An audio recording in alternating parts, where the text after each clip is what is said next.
Hello viewers, welcome back to my channel decor your life. আজকের এপিসোডে আমি আপনাদের চিকেন ডাম্পলিংস তৈরি করে দেখাবো। অনেকে এটাকে চিকেন মোমো বলে, আবার অনেক জায়গায় ডিমসাম বলে।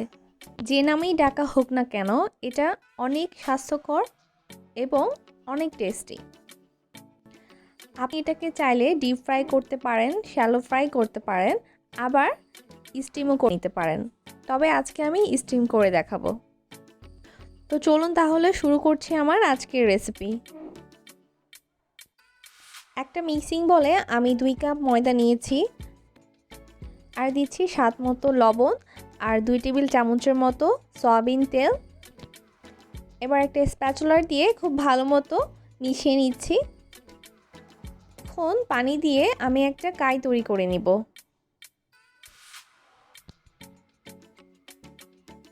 এই পানিটা একদম ফুটন্ত গরম পানিও লাগবে না,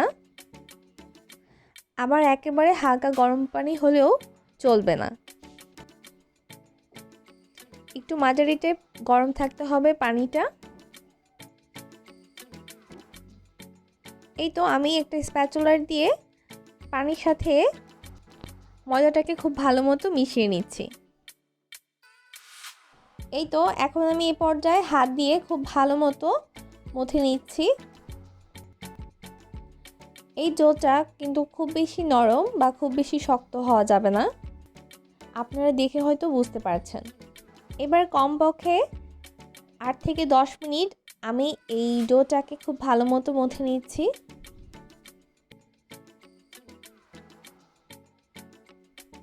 মথে নেওয়া হলে আমি 10 মিনিটের জন্য এটাকে রেস্টের জন্য রেখে দিব। এবার আমি পুর তৈরি করার জন্য প্রায় 2 কাপের মতো চিকেন কিমা নিয়েছি, আর দিচ্ছি 1 কাপের মতো বাঁধাকপি কুচি করে নেওয়া, আর দিচ্ছি 1/3 কাপের মতো পেঁয়াজ কুচি, 1 টেবিল চামচের মতো মরিচের কুচি, আর দিচ্ছি 1 চা চামচের মতো কালো গোলমরিচের গুঁড়া, দিচ্ছি 1 চা চামচের মতো সয়া সস, আর দিচ্ছি স্বাদ মতো লবণ, আর দিচ্ছি কিছুটা টেস্টিং সল্ট। এই চিকেনটাতে আমি কিন্তু কোন প্রকার আদা রসুন ইউজ করিনি, তবে আপনারা চাইলে 1/2 চা চামচের মতো করে আদা রসুন দিতে পারেন। এবার সব উপকরণ খুব ভালো মতো আমি মিশিয়ে নিচ্ছি, আর পরিশেষে দিয়ে দিচ্ছি কিছুটা ধনেপাতা কুচি। সব কিছু ভালো মতো মিশিয়ে নিলে কিন্তু পুরটা রেডি হয়ে যাবে।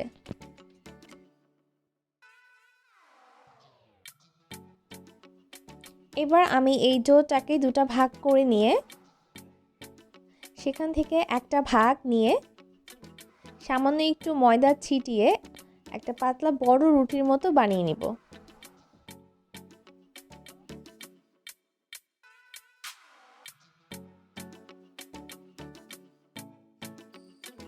এবার আমি একটা বড় সাইজের বাটির সাহায্যে গোল গোল করে কেটে নিচ্ছি।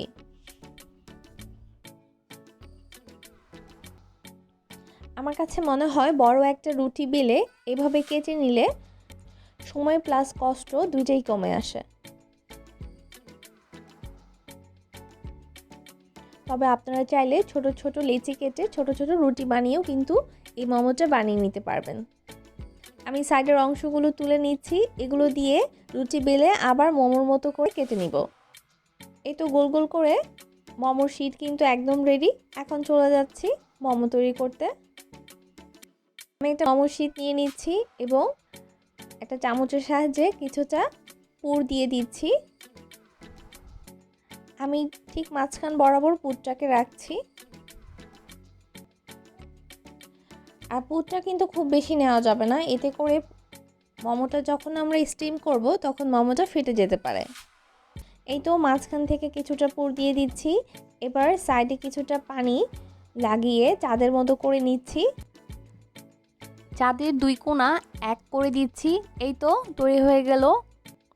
এভাবেও কিন্তু মোমোটা তৈরি করতে পারেন। আমি আজকে আরও একটু নতুনভাবে মোমো বানিয়ে দেখাবো। এই তো আমি আরেকটি ডাম্পলিং শিট নিয়ে নিচ্ছি।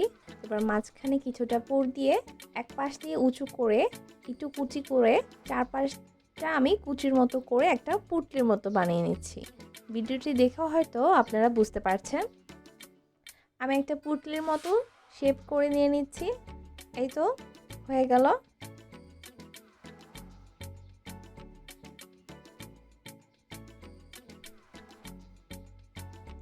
উপরের মাথাটা একটু ঘুরিয়ে দিলে কিন্তু ডাম্পলিংসটা একদম রেডি।